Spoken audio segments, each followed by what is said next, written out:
شروع کرتی ہوں اس معبود کے نام سے جو بڑا رحمان اور رحیم ہے۔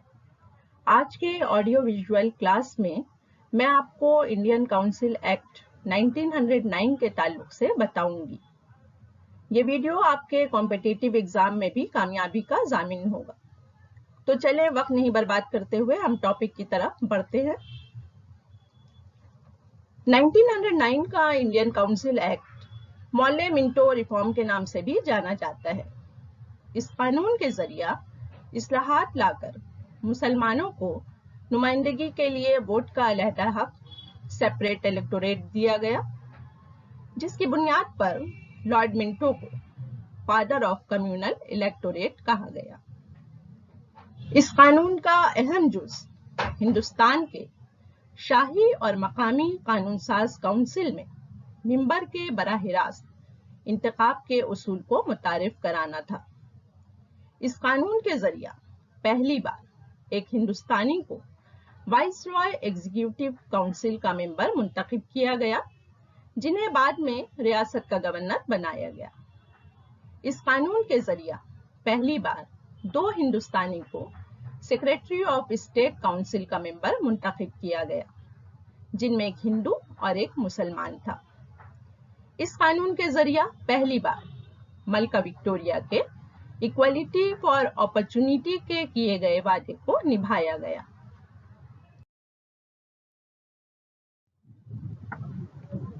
آگے بڑھتے ہوئے ہم انڈین کاؤنسل ایکٹ 1909 کا پس منظر سمجھ لیں۔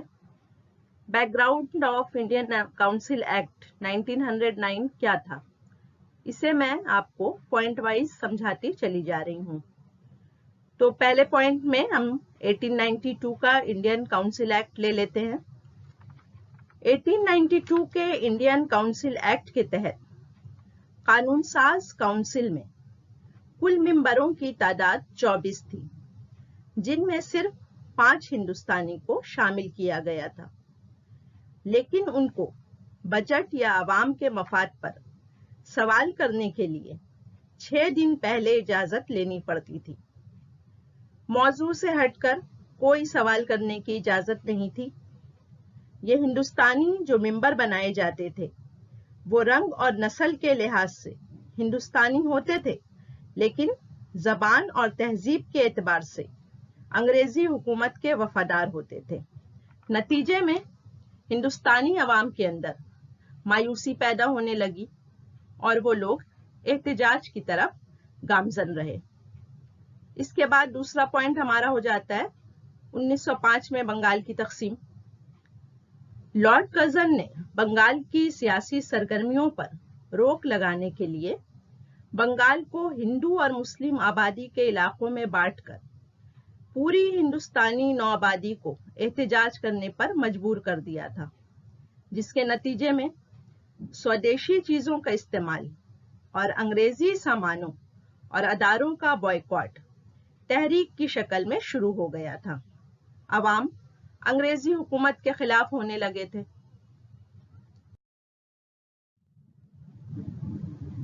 تیسرے پوائنٹ میں 1906 شملہ ڈپوٹیشن لے لیتے ہیں۔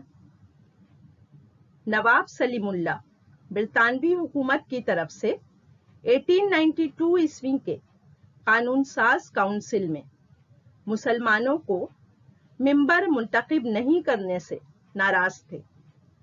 وہ کانگریس پارٹی کے ذریعہ مسلمانوں کو جائز حقوق دلانا چاہتے تھے، مگر کانگریس پارٹی کی صبر کرنے اور انتظار کرنے کی پالیسی نے انہیں ایک الگ راہ اختیار کرنے پر مجبور کیا، اور انہوں نے مسلم لیگ کے نام سے الگ پارٹی بنائی۔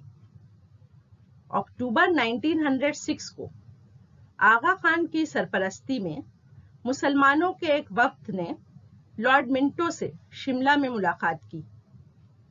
مسلمانوں کو شاہی اور مقامی قانون ساز کونسل میں نمائندگی دینے کا مطالبہ رکھا۔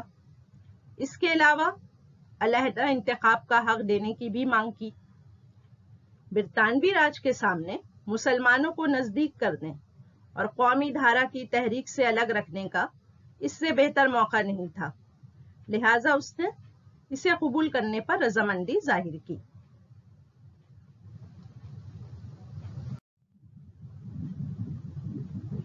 चौथे पॉइंट में हम ले लेते हैं 1907 में कांग्रेस का बंटवारा।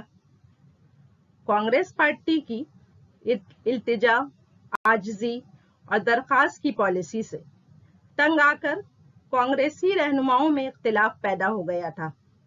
वो मॉडरेट और एक्सट्रीमिस्ट ग्रुप में बंट गए थे।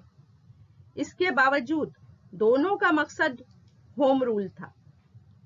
कांग्रेस पार्टी के एक्सट्रीमिस्ट ग्रुप को काबू में करने के लिए कानून में इस्लाह लाना लाजमी होने लगा था।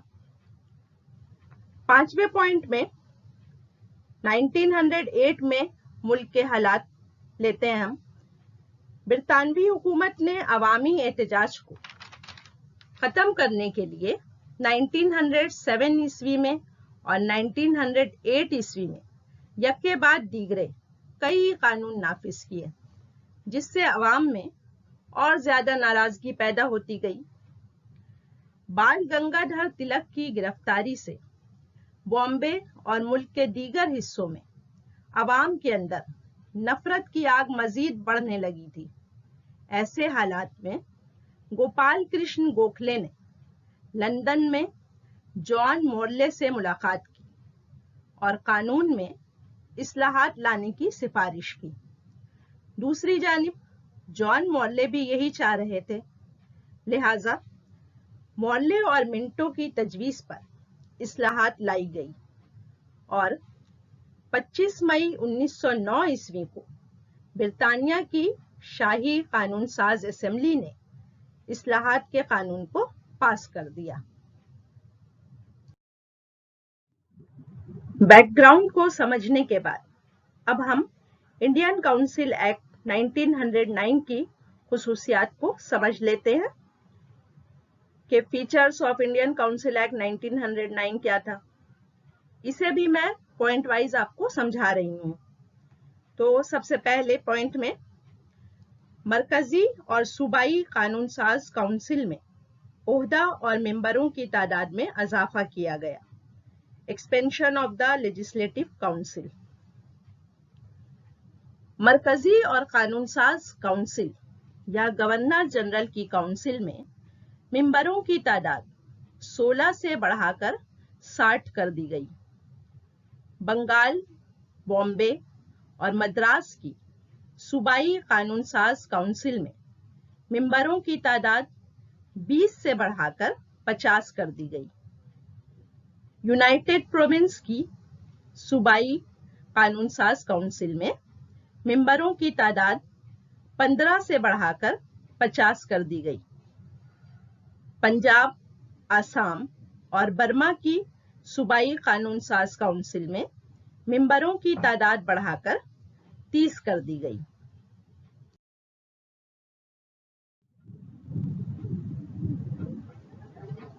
मरकजी और सूबाई कानून साज काउंसिल में 4 किस्म के मेंबरान हुआ करते थे। एक्स ऑफिशियो मेंबर, ये गवर्नर जनरल और उनके काउंसिल के मेंबरान पर मुश्तमिल हुआ करता था। सतिंदर प्रसाद सिन्हा वो पहले हिंदुस्तानी थे जिन्हें इस काउंसिल में शामिल किया गया, जो बाद में गवर्नर भी बनाए गए थे। नॉमिनेटेड ऑफिशियल्स, ये सिविल सर्वेंट्स हुआ करते थे जिन्हें गवर्नर जनरल नामजद किया करता था। पहली बार एक हिंदू और एक मुस्लिम हिंदुस्तानी को काउंसिल का मेंबर नामजद किया गया था। ये मेंबर कृष्ण गोविंद गुप्ता और सैयद हुसैन बलगरामी थे। ये दोनों ही सिविल ऑफिसर थे। नॉमिनेटेड नॉन ऑफिशियल्स, ये गैर सरकारी अफराद हुआ करते थे। गवर्नर जनरल इन्हें आम लोगों में से मुंतखब किया करता था। इलेक्टेड मेंबर, ये मेंबर सूबाई इलाकों से चुन कर आते थे। इनमें जमींदार, ताजिर, आम तबका और यूनिवर्सिटी सेनेट के मेंबर वगैरह शामिल हुआ करते थे। इंडियन काउंसिल एक्ट 1909 के तहत मरकजी कानून साज काउंसिल में मेंबरों की तादाद 16 से बढ़ाकर 60 कर दी गई थी। इसकी बनावट कुछ पेचीदा थी, जिन्हें मैं समझाने की कोशिश कर रही हूं। इनमें governor general, ex officio member, nominated official member, nominated non official member, elected member, जिन्हें मेंबर ऑफ एग्जीक्यूटिव काउंसिल भी कहा जाता था। एग्जीक्यूटिव काउंसिल के मेंबर जमींदार, ताजिर और सूबाई कानून साज काउंसिल के जरिया मुंतखब किए जाते थे। इनकी बनावट कुछ इस तरह थी। एक गवर्नर जनरल हुआ करता था। ये ओहदा वाइस रॉय ऑफ इंडिया के पास होता था। इस तरह वाइस रॉय हिंदुस्तान का गवर्नर जनरल और वाइस रॉय दोनों ही हुआ करता था। उनकी मदद के लिए 8 एक्स ऑफिशियो मेंबर हुआ करते थे। ये वाइस रॉय की एग्जीक्यूटिव काउंसिल हुआ करती थी। 33 मेंबरों को नामजद किया जाता था, जिनमें 28 ऑफिशियल मेंबर और 5 नॉन ऑफिशियल मेंबर हुआ करते थे। इसके अलावा 18 मेंबर मुंतखब होकर आते थे। ये 18 मेंबर भी नॉन ऑफिशियल मेंबर की फहरिस्त में शामिल थे। हुकूमत के मुताबिक 33 मेंबर नामजद किए जाते थे। मैंने चार्ट में आपको न्यूमेरिकली समझाने की कोशिश की है। इस तरह 1, 8, 28, 5 और 18 कुल मिलाकर 60 मेंबर हो गए।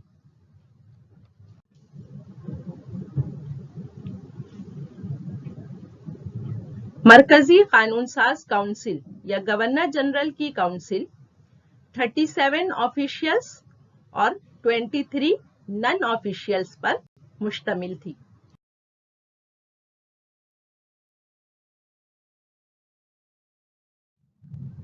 पहले पॉइंट को समझाने के बाद अब मैं सेकंड पॉइंट की तरफ आती हूं। कम्युनल रिप्रेजेंटेशन, फिरका वाराना नुमाइंदगी।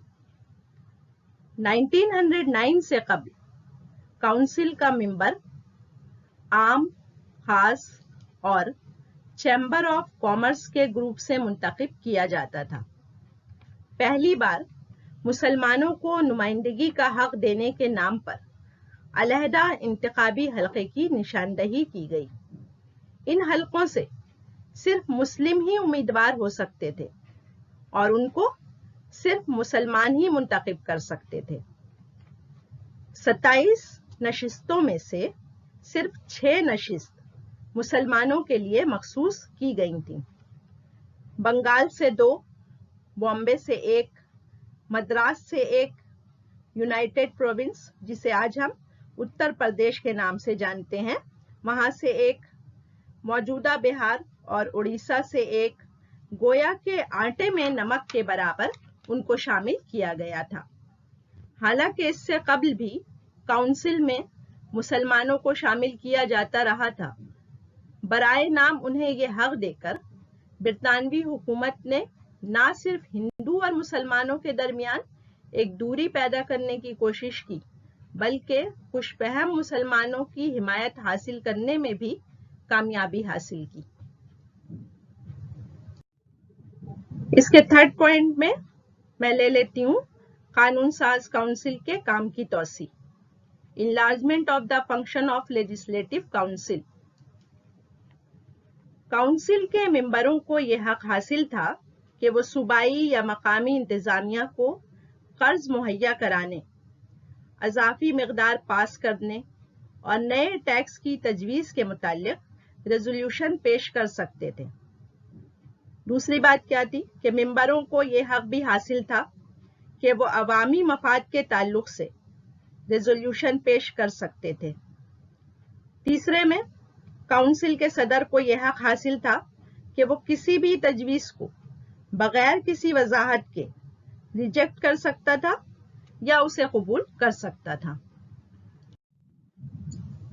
चौथे पॉइंट में मैं ले लेती हूं सूबाई या मकामी कानून साज काउंसिल की बनावट।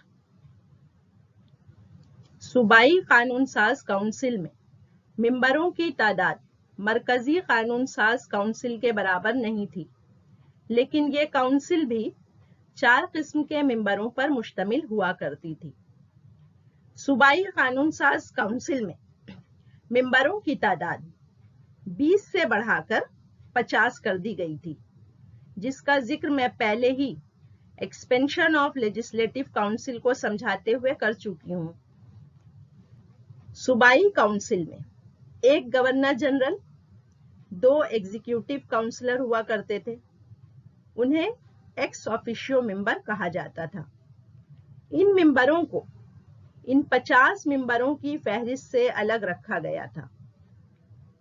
50 میں سے نومینیٹڈ آفیشیل ممبر کی تعداد 24 تھی، باقی 26 ممبر کا انتخاب کیا جاتا تھا۔ اس طرح ان کی کل تعداد 50 ہوا کرتی تھی۔ میں نے انڈین کونسل ایکٹ 1909 کی خصوصیات کے اہم نکات کو واضح طور پر سمجھا دیا ہے۔ بیک گراؤنڈ اور فیچرز کو سمجھنے کے بعد اب ہم انڈین کونسل ایکٹ 1909 کا تجزیہ کریں گے۔ تجزیہ انالیسس خوبی، خامی اور اہمیت پر مشتمل ہوتے ہیں۔ سب سے پہلے خوبیوں کو ہم دیکھتے ہیں۔ مولے منٹو اصلاحات کی خوبیاں کیا تھیں؟ مرکزی اور صوبائی کونسل میں ممبروں کی تعداد میں اضافہ ہندوستان کو خود مختاری کا درجہ دلانے کی طرف ایک قدم تھا۔ انتخاب کے ذریعہ مختلف شعبہ جات سے نمائندگی عوام کی فلاح کا دروازہ کھولنے کی علامت تھی۔ قانون ساز کونسل کی بنیاد پر انتخابی اصول کی منظوری ہندوستانیوں کے لیے خوشائن بات تھی۔ انتظامیہ کے تعلق سے تجویز دینا اور تنقید کرنے کا حق فراہم کرنا بھی ایک بہتر مستقبل کی پیش رفت تھی۔ خوبی کے بعد خامیوں کی طرف آتے ہیں۔ جیسے کہ ہر سکے کے 2 پہلو ہوتے ہیں، اسی طرح مولے منٹو اصلاحات کی خوبیوں کے ساتھ اس کی کچھ خامیاں بھی تھیں۔ تو اس کی خامیاں کیا کیا تھیں؟ پارلیمانی نظام قائم تو کیا گیا تھا، لیکن منتخب ہو کر آنے والے ممبر کو صوبائی ذمہ داریوں سے آزاد رکھا گیا تھا۔ ممبر تجویز دے سکتے تھے، سوال کر سکتے تھے، لیکن وائسرائے کی کونسل تجویز کو ماننے اور جواب دینے کی ذمہ دار نہیں تھی۔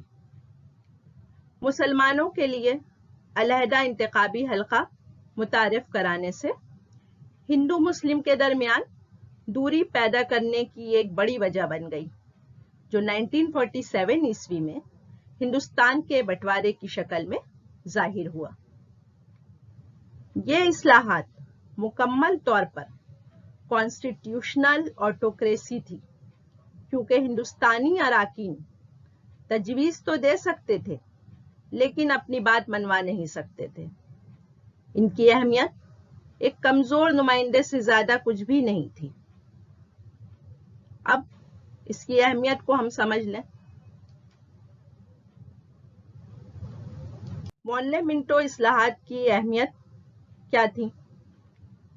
1909 عیسوی کے انڈین کونسل ایکٹ کے ذریعہ کانگریس کے اعتدال پسند لیڈروں کی مانگ اور مسلم لیگ کے مطالبات کے کچھ حصے کو اصلاحات کے طور پر متعارف کرا کے برطانوی حکومت نے ملک کے بگڑتے سیاسی حالات کو قابو میں کرنے کی کامیابی حاصل کی۔ آئندہ 10 برس تک برطانوی راج کے شعبے سے اپنے ہندو اور مسلم ہمنواؤں کو یکے بعد دیگرے شامل کر کے ہندوستانی عوام کے اندر اچھے دن آنے کا ماحول پیدا کرنے میں کامیابی حاصل کرتی رہی۔ عوامی سطح پر ہندو اور مسلمان کے درمیان گزرتے وقت کے ساتھ دوریاں پیدا کر کے حکومت کو استحکام بخشنے میں کامیاب رہی، جو کہ ایک کامیاب حکمراں کی مثال رہی۔ حالانکہ اس سے ہندوستانی عوام کا نقصان کے علاوہ فائدہ کچھ بھی نہیں ہوا۔ بقول Gandhi ji, Morley Minto reform has destroyed us completely.